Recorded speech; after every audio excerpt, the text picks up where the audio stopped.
If you're a data analyst wanting to get started with Power BI, this quick walkthrough is the best place to get started as a complete beginner. So, Power BI is a tool that data analysts use to manage, clean, manipulate, and visualize data. And when most people think of using Power BI, they think of creating reports and dashboards. That's the most common use case. If you have a PC, you can download Power BI Desktop for free, and that will allow you to practice using the platform and build reports that only you can see. If you want to publish or share your reports, you'll need to purchase a Power BI license. Go ahead and download Power BI Desktop for free, and let's walk through some of the main functionalities. To get started using Power BI, you'll need to first connect to your data.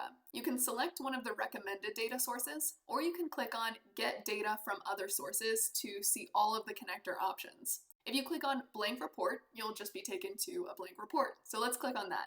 All right, so here's our report. And if you're already familiar with Excel, you might notice that Power BI looks pretty similar. I like to think of Power BI as Excel on steroids. Let's just start by using some sample data to get started. Go ahead and click on Use Sample Data and Load Sample Data.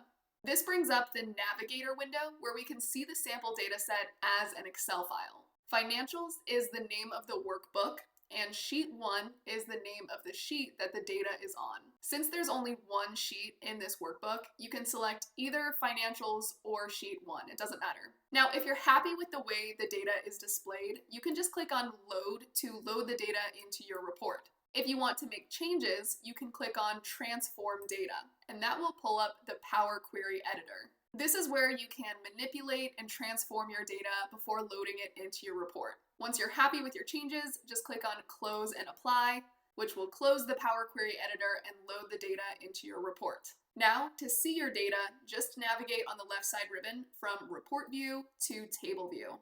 Now, if you want to see how to build visualizations and put together your first report, make sure to follow for part 2.